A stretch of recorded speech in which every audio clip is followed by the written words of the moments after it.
Good morning friends. વાત કરીએ આપણે આશુનદાબની.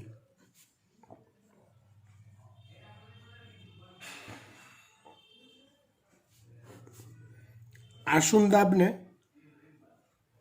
ટર્ગર પ્રેશર પણ કહેવાય. એટલે શોર્ટમાં એને ટીપી લખાય. ટર્ગર પ્રેશર એટલે કે ટીપી. આશુનદાબ કોને કહેવાય? તો કોષમાં રહેલા પાણીના અણુઓ કોષની દિવાલ પર જે દબાણ લગાડે છે એને આશુનદાબ કહેવાય છે. ધારો કે આ કોઈ વનસ્પતિ કોષ છે, આ એની કોષ દિવાલ છે, આ એના કોષરસ પટલ સહિતનો અંદરનો સમગ્ર જીવરસ છે કે કોષરસ છે. તો કોષમાં જે પાણીના અણુઓ દાખલ થયા હોય એ અણુઓ કોષની દિવાલ પર જે દબાણ લાગડે એ દબાણને આશુનદાબ કહેવાય છે. કોષમાં પ્રવેશેલા પાણીના અણુઓ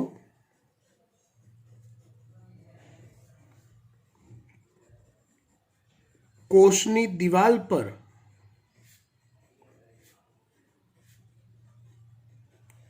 જે દબાણ લગાડે તે દબાણને આશુનદાબ કહેવાય છે.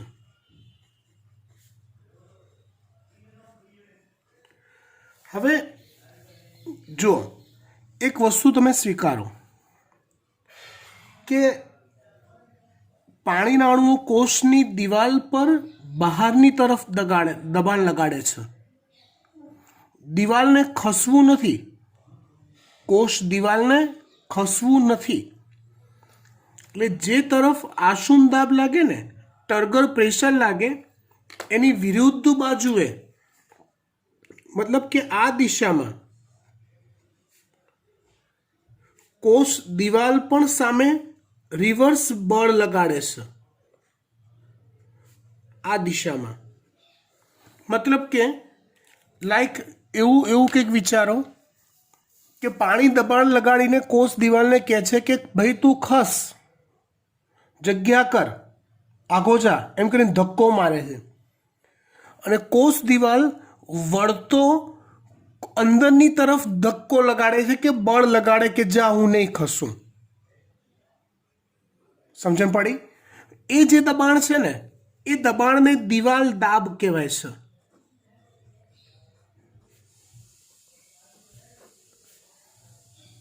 અંગ્રેજીમાં એને વોલ પ્રેશર કહેવાય, દિવાલ દાબ, અથવા અંગ્રેજીમાં એને વોલ પ્રેશર કહેવાય. કોષ દિવાલ દ્વારા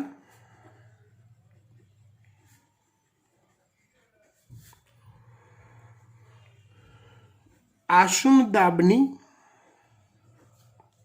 વિરુદ્ધ બાજુએ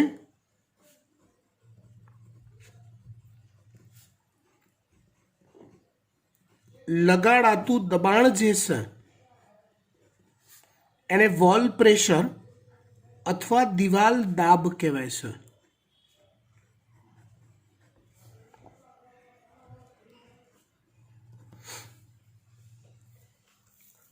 હવે આ બંનેનું સરસ ગણિત આપણે રમીએ. જ્યારે કોઈ કોષ શિથિલ હોય,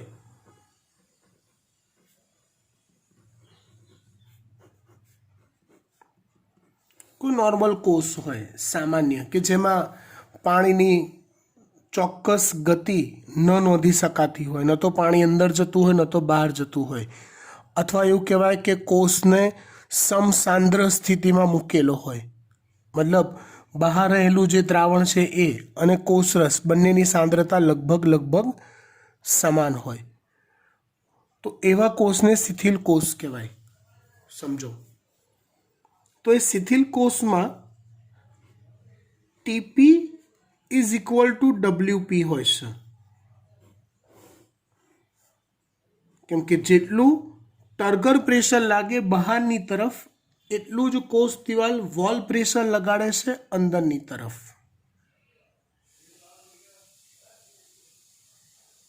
समझी गया? हवे જ્યારે કોષ આશુન હોય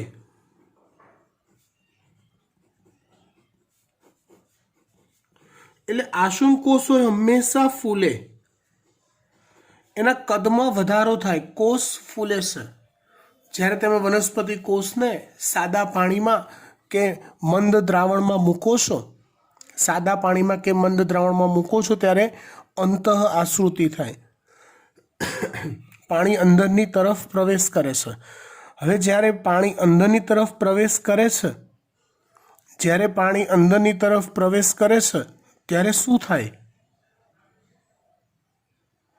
ત્યારે શું થાય? હા, તો કોષ ફૂલે છે, રાઈટ? તો એ ફૂલે છે ઇટ મીન્સ એવું થાય કે ટીપી ઇઝ ગ્રેટર ધેન ડબ્લ્યુપી થાય। આશુન દાબનું મૂલ્ય દિવાલ દાબ કરતાં વધી જાય એટલે કોષ ફૂલે છે। પણ અહીંયા એક વસ્તુ યાદ રાખો, ફૂદડી કન્ડિશન એપ્લાય। જો વનસ્પતિ કોષ હોય તો તે ફૂલે છે ખરો, પણ ફાટતો નથી, કારણ કે તેને વનસ્પતિ કોષને કોષ દિવાલનું રક્ષણ હોય છે।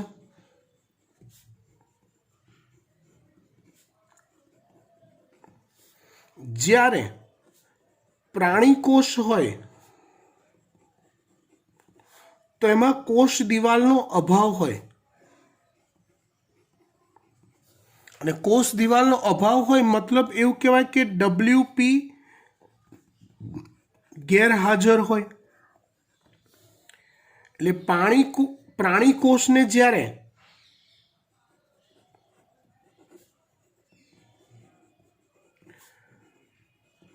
સાદા પાણીમાં અથવા અધોસાંદ્ર દ્રાવણમાં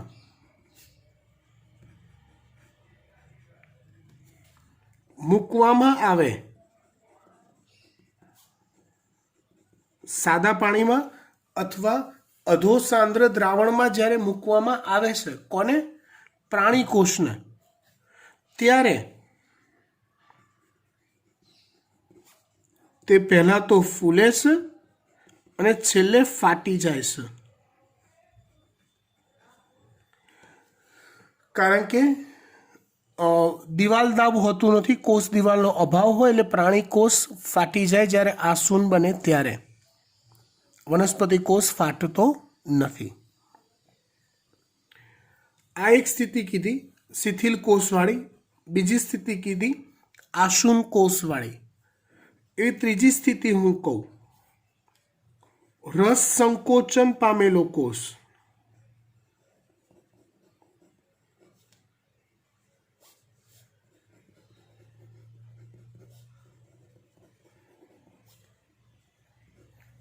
કોષ જ્યારે રસ સંકોચન પામેલો હોય, રસ સંકોચન પામેલું એટલે બહિરાશ્રુતિ થઈ હોય, પાણી કોષની બહાર જતું રહ્યું હોય ત્યારે કોષ રસ સંકોચાય, પાણી કોષની બહાર જતું રહ્યું હોય ત્યારે કોષ રસ સંકોચાય। તો એવો રસ સંકોચન પામેલો કોષ હોય તો એમાં ટીપી ઇઝ લેસ ધેન ડબ્લ્યુપી થાય। એટલે એવા કોષમાં ડબ્લ્યુપીનું મૂલ્ય ટીપી કરતાં વધુ હોય છે। આવા સંજોગોમાં ટીપીનું મૂલ્ય નેગેટિવ હોય છે। આવા સંજોગોમાં ટીપીનું મૂલ્ય કેવું હોય છે? નેગેટિવ હોય છે। હવે આ જે વાત થઈ એ આસુન દાબની વાત થઈ, ટર્ગર પ્રેશરની. ગયા લેક્ચરમાં આપણે વાત કરી હતી આશ્રુતિ દાબની. ગયા લેક્ચરમાં આપણે વાત કરી હતી આશ્રુતિ દાબની. ઓપી નામ આપ્યું હતું એને, જો તમને યાદ હોય તો, ઓસ્મોટિક પ્રેશર. હવે જો હું એવું પૂછું તમને કે આશુનદાબની ભાષામાં આશ્રુતિની ક્રિયા કઈ તરફ થાય, હું તમને એવું પૂછું આશુનદાબની ભાષામાં જો આશ્રુતિની ક્રિયા કઈ તરફ થાય તો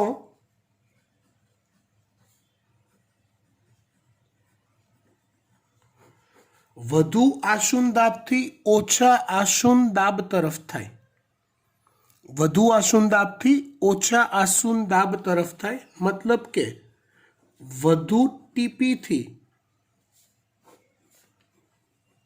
ઓછા ટીપી તરફ થાય.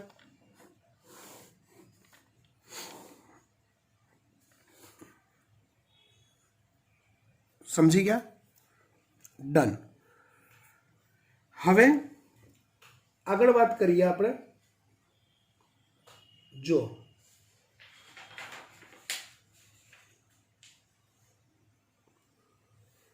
વાત છે પ્રસરણ દાબ તફાવતની.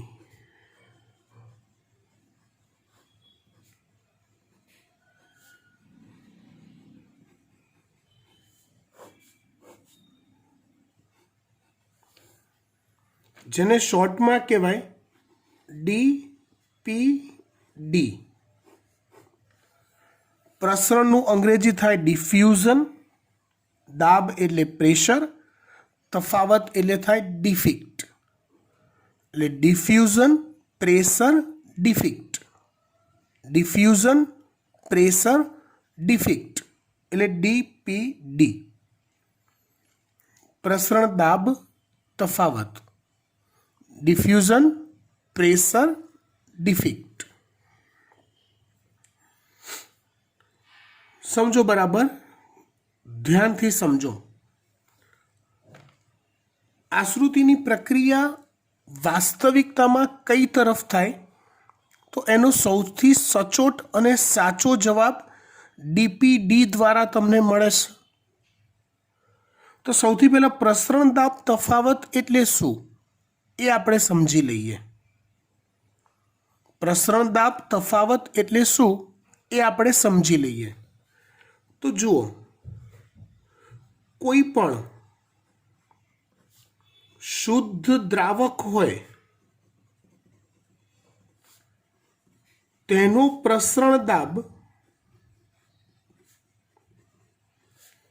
હંમેશા મહત્તમ હોય છે. ગયા લેક્ચરમાં તમને કીધું હતું, જો યાદ હોય તો, જેટલું દ્રાવ્યનું પ્રમાણ વધુ હોય એટલું એ દ્રાવણનો પ્રસરણ દાબ ઘટતો જાય. જેટલું દ્રાવ્યનું પ્રમાણ વધુ હોય એટલું એ દ્રાવણનો પ્રસરણ દાબ ઘટતો જાય. કેમ? કેમ કે દ્રાવ્યના અણુઓ જે છે એની સાથે દ્રાવકના અણુઓ વીંટળાતા જાય છે. ને એટલા દ્રાવકના અણુઓ જે વીંટળાતા જાય એ દ્રાવકના અણુઓ પોતાની પ્રસરણ ક્ષમતા ગુમાવતા જાય છે. એટલે ધારો કે હું અહીંયા એક પાત્ર લઉં, જેનું એક માધ્યમ લઉં, જેનું નામ હું C આપી દઉં અને તમને એવું જણાવી દઉં કે એ ફક્ત શુદ્ધ દ્રાવક છે. કોઈ પણ દ્રાવ્ય ઘટક અંદર ઓગળેલો નથી. તેનો પ્રસરણ દાબ મેક્સિમમ છે. એનો પ્રસરણ દાબ મેક્સિમમ છે એવું માની લઈએ. ધારો કે આપણે મેક્સિમમ વેલ્યુ ધારી લઈએ, નક્કી કરી લઈએ કે 10 એટમોસ્ફિયર છે.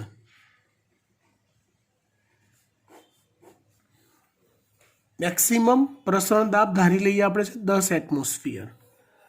હવે હું તમારી સામે એવા બીજા 2 દ્રાવણ લઈ લઉં.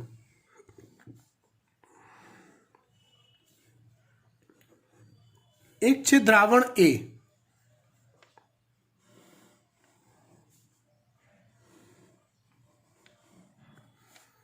બીજું છે દ્રાવણ બી.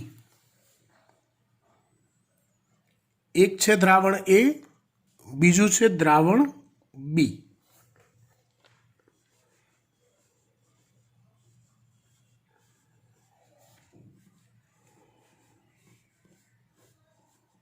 સમજો, એ દ્રાવણની સાંદ્રતા ધારો કે 2 મોલ છે. બી દ્રાવણની સાંદ્રતા ધારો કે 3 મોલ છે. તો તમે શું કહેશો? તો કે બી દ્રાવણમાં દ્રાવ્યનું પ્રમાણ વધુ હશે. કોના કરતા? તો કે એ દ્રાવણ કરતા. એ દ્રાવણ કરતા બી દ્રાવણમાં દ્રાવ્યનું પ્રમાણ વધુ હશે.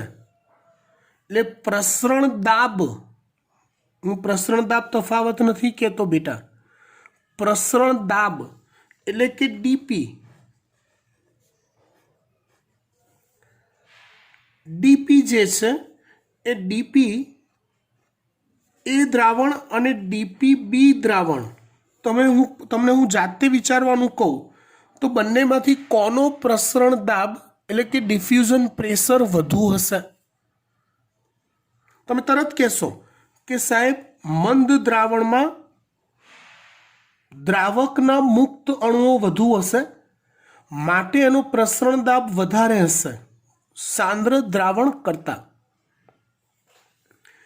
ધારો કે આનો પ્રસરણ દાબ હું 6 એટમોસ્ફિયર ગણી લઉં, તો આનો પ્રસરણ દાબ હંમેશા એના કરતા ઓછો જ આવશે. કેટલો આવશે? તો કે કદાચ ધારી લો 4 એટમોસ્ફિયર.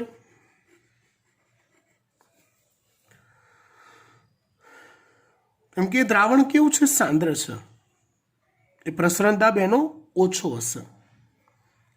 અને એ જ દ્રાવણમાં રહેલું જે શુદ્ધ દ્રાવક હોય એને અલગ કરી દઉં, એનું દ્રાવણ શુદ્ધ દ્રાવકને અલગ પાત્રમાં લઉં, તો એનો પ્રસરણ દાબ સૌથી વધુ આવશે. એનો પ્રસરણ દાબ સૌથી વધુ આવશે, મેક્સિમમ આવશે. આપણે વાત કરવી છે પ્રસરણ દાબ તફાવતની.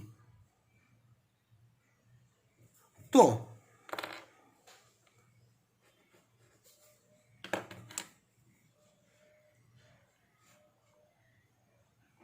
કોઈ પણ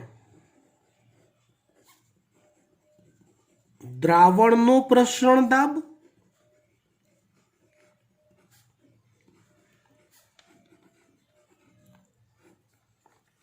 અને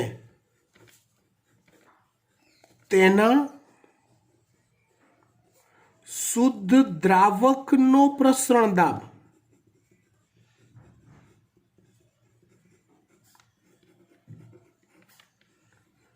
વચ્ચેના તફાવતને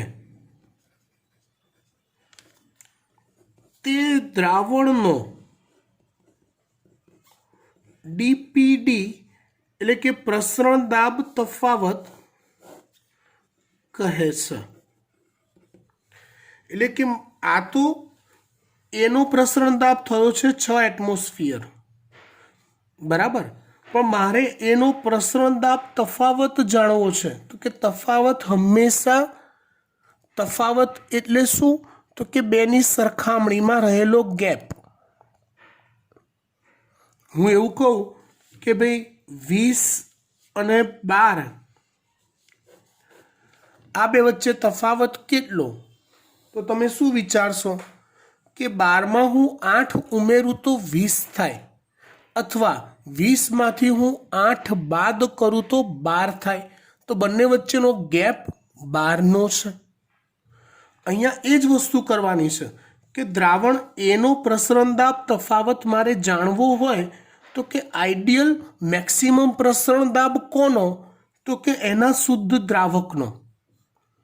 તો શુદ્ધ દ્રાવકના પ્રસરણ દાબમાંથી આનો પ્રસરણ દાબ હું બાદ કરું તો મને એ દ્રાવણનો પ્રસરણ દાબ તફાવત મળે.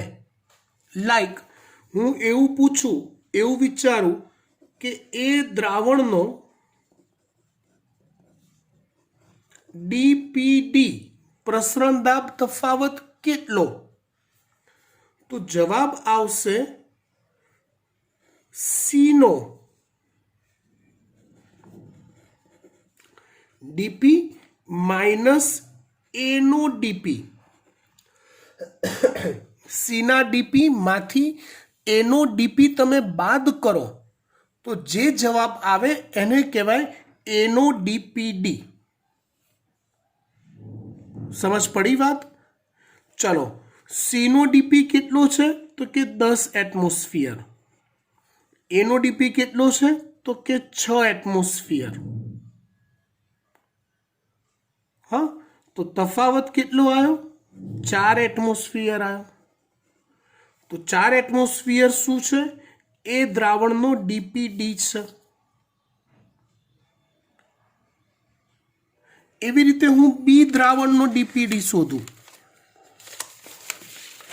એવી રીતે હું બી દ્રાવણનો ડીપીડી શોધું.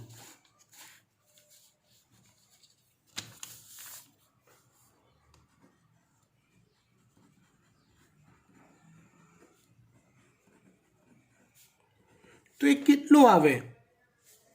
તો કે સી, કે જે શુદ્ધ દ્રાવક છે એ સીનો ડીપી માઇનસ બીનો ડીપી,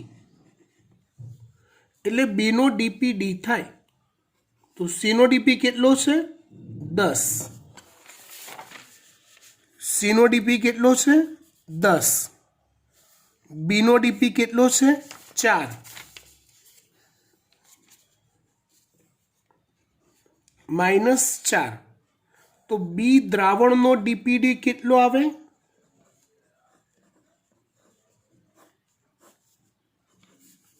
6 આવશે.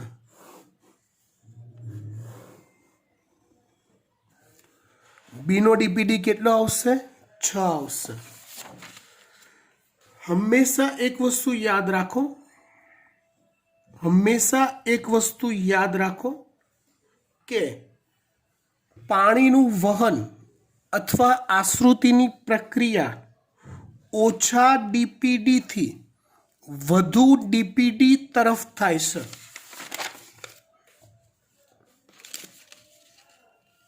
પાણીનું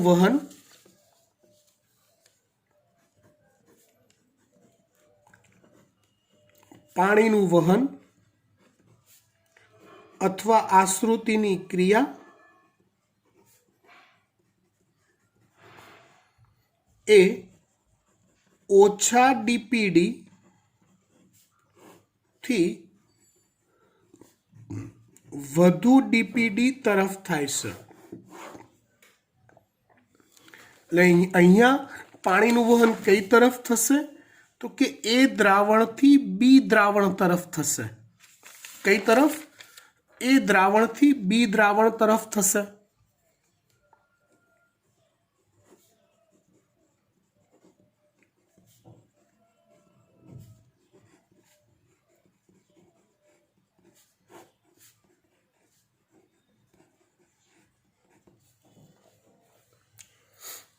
સમજ પડી વાત? ડન.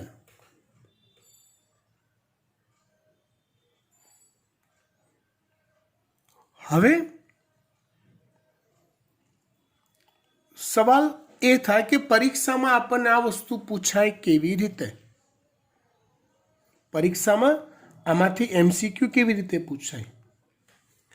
તો કોઈ પણ દ્રાવણનો ડીપીડી શોધવા માટેનું એક સૂત્ર છે.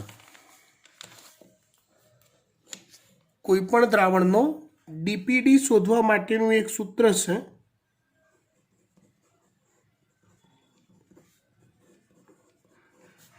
બરાબર ઓપી માઇનસ ટીપી અથવા ડબલ્યુપી. એટલે તમને ડબલ્યુપીની વેલ્યુ આપી હોય, ઓપીની વેલ્યુ આપી હોય અને તમારે ડીપીડીની વેલ્યુ શોધવાની હોય. कोईपण द्रावणनो डीपीडी बराबर शुं थाय तो के ओपी माइनस टीपी थाय। आ सूत्र काममां लगाववुं पड़े। एक्जाम्पल केवा आप्या होय तमे शोधशो तो तमने मळी जशे के तमने बे भिन्न भिन्न द्रावण आपी दीधा होय, बंने द्रावणना ओपी नुं मूल्य आपी दीधुं होय, बंने द्रावणना टीपी नुं मूल्य आपी दीधुं होय, पछी तमने एवुं पूछवामां आवे के भाई पाणीनुं वहन कई तरफ थशे तो तमारे बंनेना डीपीडी नुं मूल्य शोधवुं पड़े। बंनेना डीपीडी नुं मूल्य तमारे शोधवुं पड़े अने एनी मददथी तमे डीपीडी शोधी शको अने आ वात लागू पाडवी पड़े के पाणीनुं वहन ओछा डीपीडी थी वधु डीपीडी तरफ थाय छे। हवे आपणे आ ज वातने थोड़ीक आगळ लई जईए, जेमां अलग अलग प्रकारना कोषनी स्थिति विचारीए। आम तो आ जे सूत्र छे दरेक स्थितिमां एक समान रीते लागू पाड़ी शकाय छे, पण परिस्थिति बदलाता समीकरण बदलाय केवी रीते जाय ए आपणे विचारीए। जो कोई आंशिक रीते आशून कोष होय अथवा कोई सामान्य कोष होय तो ए कोष में डीपीडी नु मूल्य तमे शोधो छो तो ए ओपी माइनस टीपी द्वारा सरस शोधी शकाय। तो एनु मूल्य ओपी माइनस टीपी द्वारा सरस रीते शोधी शकाय, कोई ज इश्यू ना थाय। एनु ऑस्मोटिक प्रेशर भी हाजर होय अने एनु टर्गर प्रेशर भी हाजर होय। एक बात याद रखवानी कि सामान्य कोषों में ओपी नु मूल्य हमेशा टीपी करता वधु होय छे। सामान्य कोष में ओपी नु मूल्य हमेशा टीपी करता वधु होय छे। ओपी नु मूल्य हमेशा टीपी करता वधारे ज रहेवानुं होय छे। आवी एक बीजी स्थिति आपणे विचारीए, पूर्णपणे आशून कोष होय, मतलब पाणी धरखम धरखम धरखम भरेलू होय, आ हा हा हा जोरदार भरेलू होय पाणी, राइट। एने पूर्ण आसुन कोष कही दईए। तो पूर्ण आसुन कोष में केवुं होय तो के टीपी नु मूल्य एटलुं बधुं वधी गयुं होय तो के टीपी बराबर ओपी थई गयुं होय। सेमा पूर्ण आसुन कोष में, એટલે पूर्ण आसुन कोष में डीपीडी हमेशा शून्य होय। केम के ओपी माइनस टीपी करवा जाइए तो डीपीडी 0 थाय केम के बंनेनी वेल्यू एक सरखी थई गई होय। सादी भाषा में पूर्ण आसुन बनेलो कोष होय, पूर्ण आसुन बनेलो कोष होय तो एमां पाणीनो नवो प्रवेश थाय नहीं। पूर्ण आसुन कोष में पाणीनो नवो प्रवेश थवो शक्य होतो नथी। एवी आपणे त्रीजी स्थिति लईए।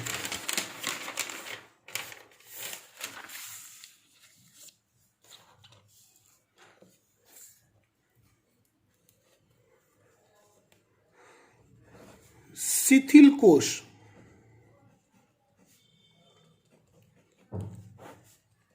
शिथिल कोष होय એટલે એવો કોષ કે જેમાં ટીપી નું મૂલ્ય 0 હોય। शिथिल कोष એવો કોષ કે જેમાં ટીપી નું મૂલ્ય 0 હોય तो शिथिल कोष पर डीपीडी बराबर ओपी माइनस 0 એટલે डीपीडी बराबर ओपी थाय। मतलब कि एनो आश्रुति दाब ઘણો વધારે ડીપીડી ઘણો વધુ હોય એટલે વધુ સરળતાથી પાણીનું વધુ માત્રામાં શોષણ થઈ શકે. એવી રીતે ચોથી અને અગત્યની વાત કરીએ, રસ સંકોચન પામેલો કોષ.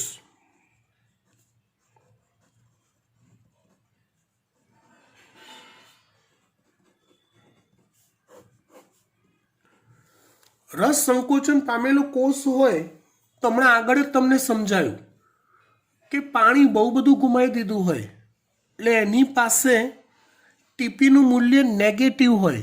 યાદ ના રહ્યું હોય તો થોડોક વિડીયો પાછળ જવા દો, મળી જશે. તો રસ સંકોચન પામેલા કોષમાં ટીપીનું મૂલ્ય નેગેટિવ હોય છે. સમજો, એટલે ડીપીડી બરાબર ઓપી માઇનસ ટીપી થાય છે.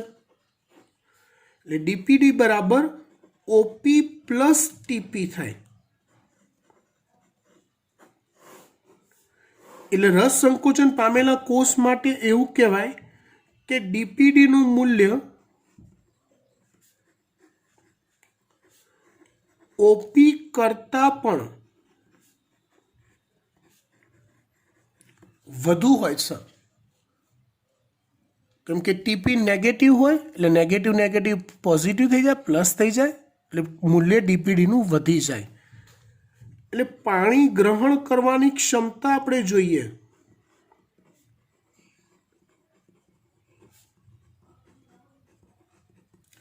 તો સૌથી વધુ રસ સંકોચન પામેલા કોષની આવે. એનાથી ઓછી શિથિલ કોષની આવે.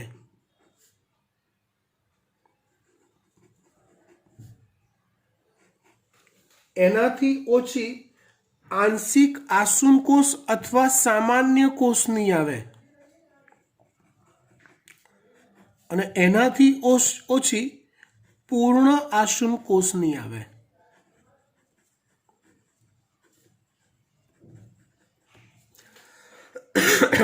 આ પણ કામમાં લાગે એવી વાત છે, પણ ગોખવા કરતા સમજશો તો વધુ ફાયદામાં રહેશો. હંમેશા યાદ રાખો કે આશ્રુતિની ક્રિયા એક્ઝેક્ટલી પરફેક્ટલી કોની મદદથી સચોટ રીતે કહી શકાય કે યસ એક્ઝેક્ટલી આ જ પ્રકારે આ જ દિશામાં આશ્રુતિ થશે, આ કોષથી પાણી આ કોષમાં જશે, એ કન્ફર્મ કહેવા માટે તમારી પાસે ડીપીડીનું નોલેજ હોવું જરૂરી છે. એ એક્ઝેક્ટલી ડીપીડી દ્વારા જ ખબર પડે, બીજા એકે દ્વારા ખબર ના પડે.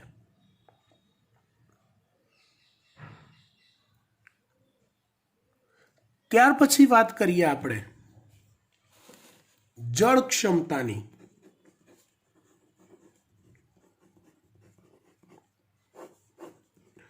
જળ ક્ષમતાને 60W દ્વારા દર્શાવાય છે. જળ ક્ષમતાને 60W દ્વારા દર્શાવાય છે. તમારી જાણકારી માટે કહી દઉં, કે કોઈ પણ કોષના ડીપીડીનું મૂલ્ય અને જળ ક્ષમતાનું મૂલ્ય એક સમાન જ હોય છે, પરંતુ ડીપીડી હંમેશા ધન મૂલ્ય ધરાવે અને જળ ક્ષમતા હંમેશા ઋણ મૂલ્ય ધરાવે. એટલે કે જો કોઈ કોષનો ડીપીડી 5 હોય તો એની જળ ક્ષમતા -5 હોય. જો કોઈ કોષનો ડીપીડી 15 હોય તેની જળ ક્ષમતા -15 હોય. મૂલ્યની દ્રષ્ટિએ બંને સરખા જ હોય, પણ જળ ક્ષમતા હંમેશા ઋણ મૂલ્ય ધરાવે. એટલે પાણીના વહન માટે ડીપીડી જેટલું સચોટ છે એટલી જ જળ ક્ષમતા પણ સચોટ છે, પણ મૂલ્ય એનું શેમાં હોય? ઋણમાં હોય. બરાબર. જળ ક્ષમતાની ભાષામાં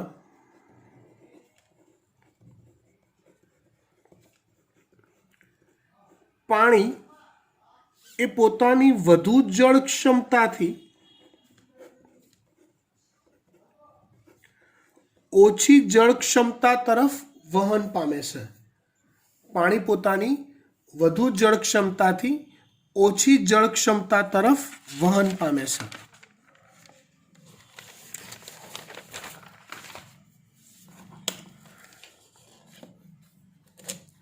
જળ ક્ષમતા વિશે બીજી કેટલીક વધારાની માહિતી લઈએ છીએ. 60W નું મૂલ્ય કેવી રીતે શોધી શકાય? તો એસ પર ટેક્સ્ટ બુક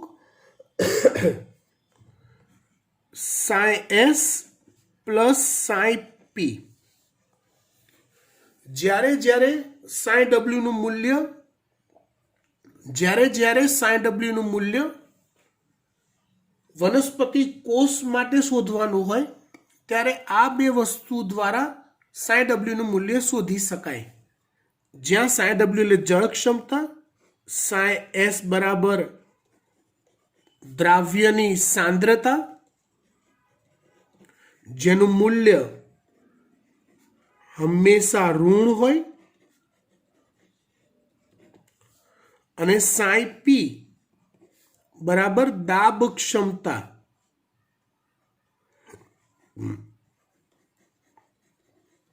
અને દ્રાવ્ય ક્ષમતા પણ કહેવાય. તો એનું મૂલ્ય હંમેશા ધન હોય.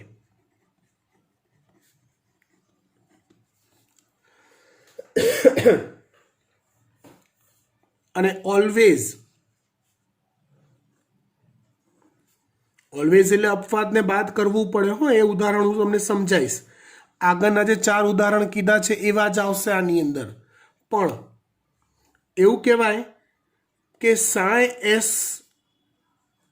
નું મૂલ્ય હંમેશા વધુ હોય પણ ઋણમાં,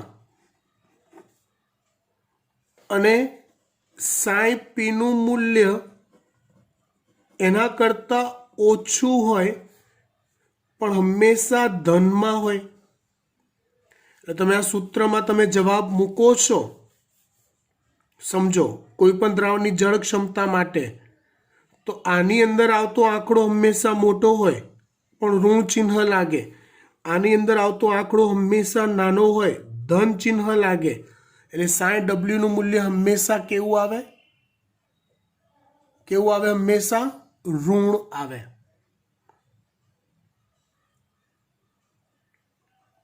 બરાબર. ધારો કે આપણે કોઈ એક્ઝામ્પલ લઈએ. એક દ્રાવણની દ્રાવ્ય ક્ષમતા એટલે કે psi s -8 છે. બરાબર. એ જ દ્રાવણની દાબ ક્ષમતા 3 છે. આને આપણે દ્રાવણ નંબર A કહી દઈએ. એવી રીતે દ્રાવણ નંબર B લઈએ, જેની દ્રાવ્ય ક્ષમતા લઈ લઈએ આપણે -10, દાબ ક્ષમતા લઈ લઈએ આપણે 5. દ્રાવણ B. તો તમને જો એવું પૂછવામાં આવે કે આશ્રુતિની ક્રિયા કે પાણીનું વહન કઈ તરફ થશે, તો તમને એ ખબર છે કે ભાઈ વધુ જળ ક્ષમતાથી ઓછી જળ ક્ષમતા તરફ થાય. એટલે તમારે પહેલા જળ ક્ષમતા શોધવી પડે. તો દ્રાવણ A માટે psi W બરાબર સાઈ એસ પ્લસ સાઈ પી એટલે સાઈ એસ આવશે -8 વત્તા 3 -8 વત્તા 3 તો બરાબર જવાબ શું આવશે -5 આવશે। એવી રીતે દ્રાવણ બી માટે સાઈ ડબલ્યુ બરાબર -10 વત્તા 5 -5 એટલે બંનેમાં સાઈ ડબલ્યુ ની વેલ્યુ -5 આવી એટલે એવું કહેવાશે કે પાણીનું ચોક્કસ વહન થશે નહીં। જો તમે આ મૂલ્યોને ધ્યાનમાં રાખશો તો તમને એવું થશે કે ઓહો આની દ્રાવ્ય ક્ષમતા કરતાં આની વધુ છે તો પાણી આમ જશે। આ મૂલ્યને ધ્યાનમાં રાખશો તો તમને લાગશે કે પાણી આમ જશે, પણ હકીકતમાં પાણીનું વહન ચોક્કસ દિશામાં થાય જ નહીં, કેમ કે બંનેની વેલ્યુ કેવી આવી છે એક સમાન આવી છે। આ જ દ્રાવણનો જો હું ડીપીડી શોધું તો એ +5 આવે।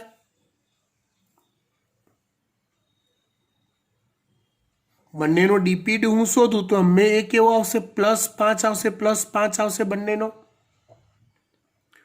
એટલે ચોક્કસ ગતિ થશે નહીં। હવે કેટલીક વધારાની વાત કે સાઈ ડબલ્યુ બરાબર સાઈ એસ પ્લસ સાઈ પી તો હોય જ, પણ સાથે સાથે સાઈ જી અને સાઈ એમ,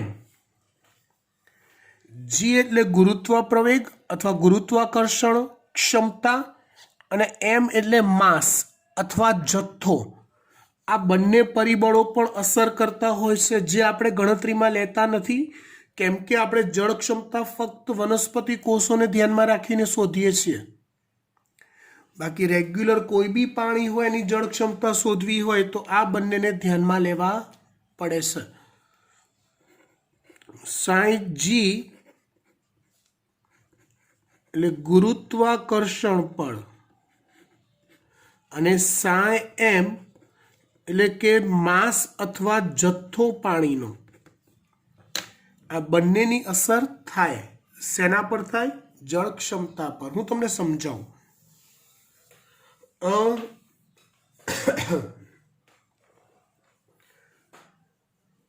વરસાદ વરસી રહ્યો છે, ક્યાંથી તો કે વાદળમાંથી। વાદળ ક્યાં છે તો કે હજારો મીટર ઉપર છે। હવે વરસતા વરસાદમાં હું નીચે ટર્બાઇન મૂકું છું। શું મૂકું છું ટર્બાઇન, જેનાથી ટર્બાઇન ફરે એટલે ગતિ ઉર્જાનું વિદ્યુત ઉર્જામાં રૂપાંતરણ થાય હે ને। હું ટર્બાઇન મૂકું છું વરસતા વરસાદમાં, ટર્બાઇન કેવું ફરશે તમે તરત કહેશો સાહેબ એવી કી મજા નહીં આવે, કેમ કે વરસાદ તો ટીપા ટીપા પડે છે, એનાથી કંઈ જોરદાર ટર્બાઇન ના ફરે। તો સવાલ નંબર 2 પૂછું તો મારે જોરદાર ટર્બાઇન ફેરવવું હોય, જળ વિદ્યુત જબરજસ્ત ઉત્પન્ન કરવી હોય તો શું કરવું પડે? તો તમે કહેશો સાહેબ નદી પર બંધ બાંધ્યો હોય તો કે ક્યાંક ઉપરથી પાણીનો ધોધ પડતો હોય, એવામાં તમે જો નીચે ટર્બાઇન મૂકશો તો જોરદાર ફરશે। કેમ? એ વરસાદ જેટલે ઉપરથી વરસે છે ને, બંધ તમે નદી પર બાંધો છો, જેમ કે સૌથી ફેમસ બંધ કયો? તમે કહેશો સાહેબ સરદાર સરોવર પર નર્મદા નદી પર બાંધેલો જે બંધ છે એ સૌથી ફેમસ છે।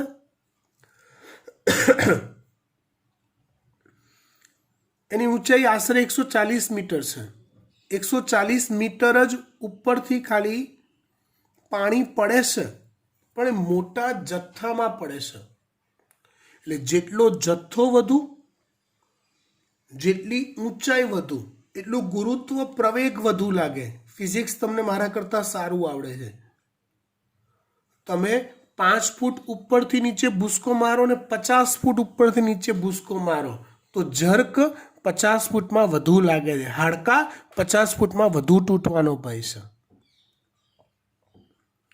માસ કે જથ્થો તો એનો એ જ છે તમારો, પણ ગુરુત્વ પ્રવેગની અસરથી તમે ધડામ દઈને પછડાવશો.